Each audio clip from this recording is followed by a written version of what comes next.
Bonjour et bienvenue dans l'entreprise Noxy Agencement. Pour celui qui veut aménager son intérieur, cette entreprise est parfaite. En effet, elle vous propose un intérieur complet et sur mesure. Si l'entreprise, autrefois connue sous le nom de Guérino Agencement, a démarré dans un atelier de 120 mètres carrés avec un seul menuisier, c'est aujourd'hui dans un bâtiment de 7500 mètres carrés que les 55 salariés de l'entreprise rebaptisée Noxy Agencement en 2015 travaillent, réalisant ainsi un chiffre d'affaires de 7 millions d'euros en moyenne chaque année. Pour en savoir plus, je rejoins tout de suite François Guérino, son dirigeant.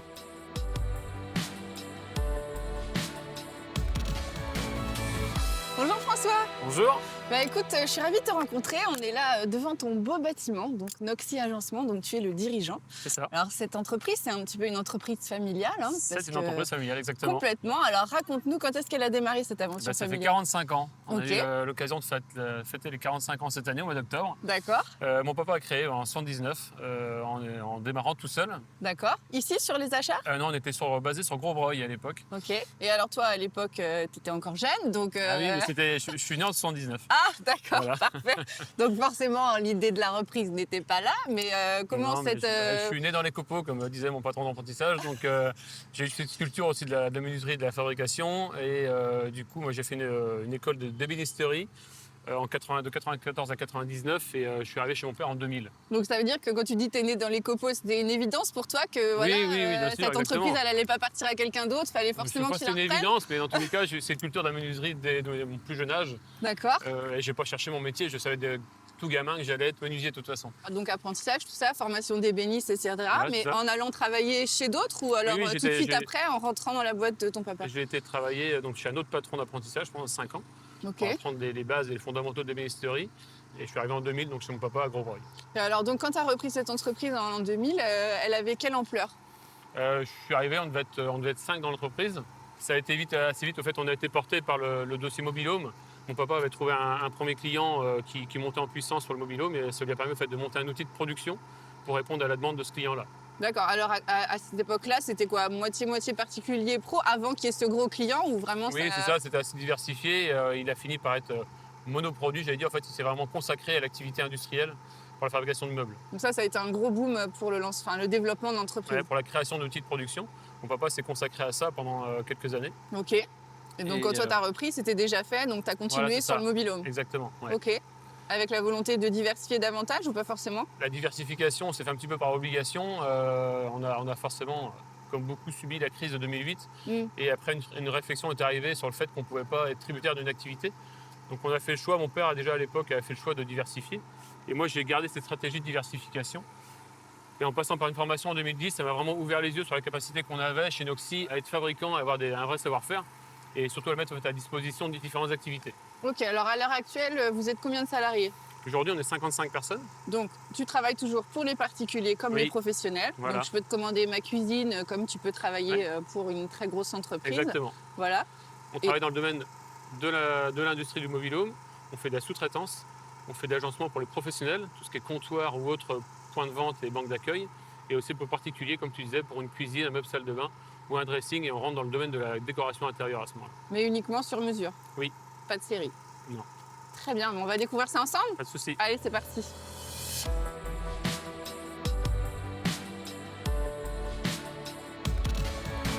Donc ça y est, là on est dans ton atelier, François. Exactement. On voit plein de planches de bois autour de nous. D'ailleurs, quel type de bois, de matière tu travailles ici? Alors beaucoup d'agencements, on va travailler le panneau dérivé du bois. Donc c'est-à-dire que c'est un agglomérat de bois, tout ce qui est panneau d'agglo, contreplaqué ou autres matériaux, mais issus du bois. Quelque chose qui est durable. Et encore de bois massif, bien sûr. On travaille aussi bois massif. Que tu sources où alors? Alors c'est assez local et on fait attention justement à nos sources d'appro pour que ce soit géré durablement. Donc Tant on a mieux. des certifications de ce côté-là aussi. Ok, alors on a une grosse machine là au fond là, qui est assez intrigante. Ça consiste en quoi? Ça sert à Alors quoi? ça nous permet de stocker au fait, la matière. Donc vous avez bien vu au fait, une multitude de panneaux de référence. Et l'idée du stocker, c'est d'aller stocker la matière en attendant d'aller la transformer pour produire nos meubles. D'accord, et qui alimente la machine d'à côté, c'est ça? Exactement, en fait, ça stocke la matière, en même temps, en fait, ça alimente aussi les machines de découpe. Ok. Alors, il faut dire qu'ici, tu es quand même une équipe assez nombreuse. Tu as aussi un bureau d'études maintenant. Hein. Ouais, Noxy Agencement, on a une équipe à la création, à la conception, pour faire du conseil auprès du client.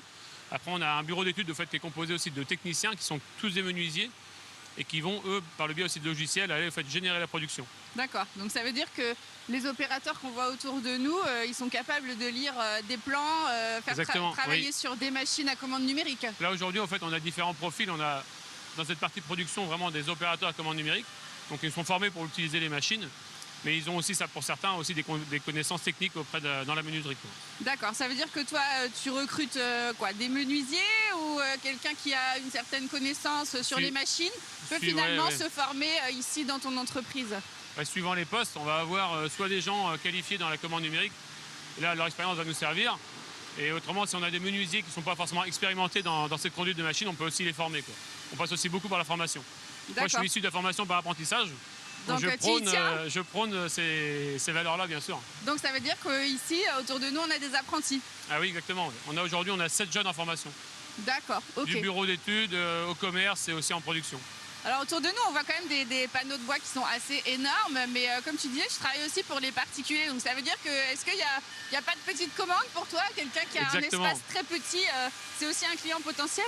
Exactement, on n'a pas de petits clients et en fait la stratégie de Noxy aujourd'hui c'est vraiment de diversifier nos offres et aussi notre clientèle. D'un client particulier on va faire un placard et en même temps en fait dans le même process de production on peut passer un placard à l'unité, une cuisine, un meuble salle de bain pour un particulier ou aussi une série pour un industriel. Et alors justement dans l'agencement il y a quand même pas mal de concurrence. Comment toi tu sors du lot sur ce marché-là? Sur le dossier particulier, on sort du lot parce qu'on est fabricant local, alors qu'on a aussi beaucoup de concurrents ou de confrères qui font beaucoup d'achats-reventes. Nous, aujourd'hui, on prouve aussi par l'installation qu'on a là, qu'on part d'une page blanche. En fait, on a un package ou un service où on fait la création, la conception, la fabrication dans nos ateliers et l'installation. Et la pose, oui. Voilà, alors que contrairement à certains qui ne fabriquent pas. Donc c'est ce côté un peu projet clé en main, proposition de savoir-faire clé en main jusqu'à la pose qui fait la différence. Sûr, personnalisation et d'avoir du sur-mesure et aussi de ne pas retrouver chez d'autres personnes la même chose que chez soi.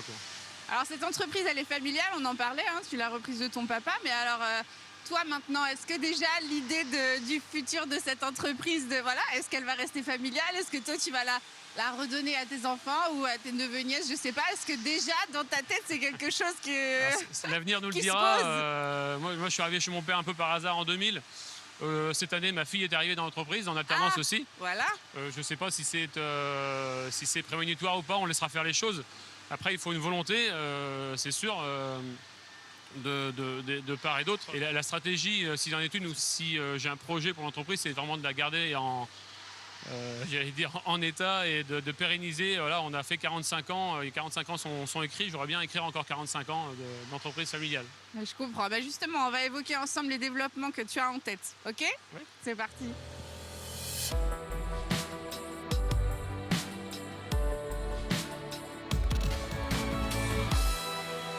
Ok, alors là, on se trouve dans quel espace, François ? En fait, on est dans le magasin d'usine, dans notre showroom. D'accord. Ça nous sert à recevoir nos clients particuliers. Et au fait, dans cet espace showroom, on a forcément installé les produits, on les a mis en situation pour bien se rendre compte des différentes aspects techniques, finitions, produits qu'on peut proposer forcément aux clients. Et quand on parle beaucoup de la cuisine chez particulier, on voit aussi, le client peut aussi s'apercevoir chez Noxy qu'on peut faire toutes les pièces de la maison. Donc on va passer dans la cuisine forcément, mais aussi dans la buanderie, dans le dressing, dans le meuble télé, la bibliothèque. On va faire le tour de la maison en agencement intérieur. Voilà. Ok, d'accord. Alors, on parlait tout à l'heure de la reprise d'entreprise. Ton papa, lui, on en a parlé quand il a eu cette commande-là pour les mobil-homes. Il a fallu qu'il investisse. Donc ça fait partie de l'adaptation. Oui, alors, toi, ça doit être un enjeu majeur, j'imagine, dans ton métier aujourd'hui. Ça consiste en quoi, s'adapter aujourd'hui ? Aujourd'hui, on a Noxy en agencement a un rôle de fabricant. Local, j'allais dire, avec une capacité de production par le biais d'un outil industriel. Et c'est ce qu'a mis mon père en place depuis quelques années. Mmh. Et ça continue aujourd'hui. Donc ça veut dire que tu investis régulièrement. Voilà, c'est nécessaire dans ton métier. On garde. En fait, on veut garder cette capacité de production avec des outils forcément à jour technologiquement. Mmh. Et en même temps, en fait, qu'on peut répondre à cette demande industrielle et de série, on peut aussi, nous, par le biais d'autres activités, proposer autre chose, donc aussi du sur-mesure et du personnalisable aux clients. Et est-ce que parmi tes axes de développement, parce que là, aujourd'hui, tu travailles sur la Vendée et Principalement la Vendée. Principalement la On a Vendée. la chance d'avoir un secteur économique hyper actif. Ouais. Après, ça ne nous empêche pas de travailler au national. Aujourd'hui, quand on rentre dans des groupes hôteliers ou des groupes nationaux, on ne se refuse pas forcément d'aller travailler au national. Ça reste une petite part du marché, mais ça permet aussi d'emmener une solution, une capacité à répondre à nos clients. Et là, du coup, ton entreprise, depuis 79, à l'époque, c'est ton papa, et aujourd'hui, vous êtes 55 salariés. Oui. Donc, c'est quand même un beau développement. Oui. Comment tu imagines, toi, ton entreprise dans les 10 ans, dans les 20 ans à venir? Est-ce que, je ne sais pas, il y a une idée de, tiens, pourquoi pas aller toucher le marché international? Ou est-ce que, voilà, ce n'est pas du tout un de tes objectifs, tu es déjà bien en France, et puis voilà, ça te suffit? Aujourd'hui, on peut aussi parler de l'aspect RSE. C'est un mot à la mode, mais il faut aller chercher les fondamentaux de ce terme-là, RSE. Pour moi, c'est de travailler localement. Et nous, ce qu'on a à mettre en avant aujourd'hui, en Vendée principalement, c'est le fait de dire à nos clients que tout est fabriqué ici. Donc, on va travailler sur l'économie circulaire et on va travailler aussi sur notre bilan carbone.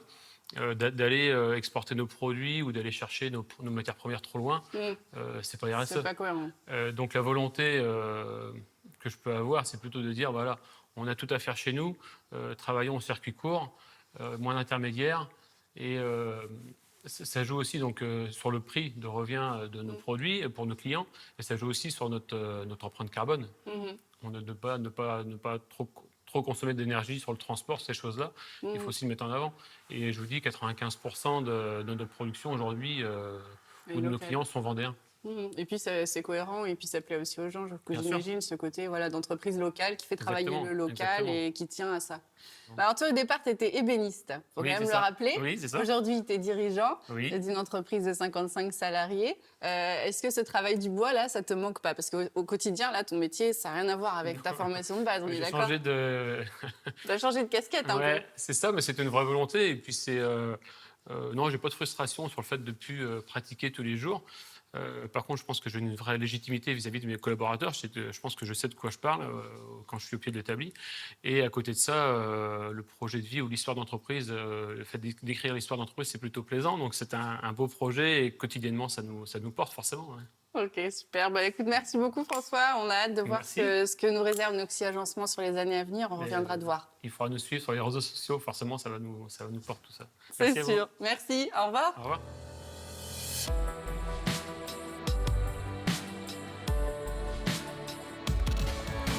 Vous l'avez compris, c'est vraiment ce savoir-faire de fabrication française avec un attachement local qui est au cœur de l'activité de Noxy Agencement. Je précise d'ailleurs que l'entreprise fait partie de la French Fab qui compte 7200 membres en France. Merci beaucoup et à la semaine prochaine pour un prochain Mageco.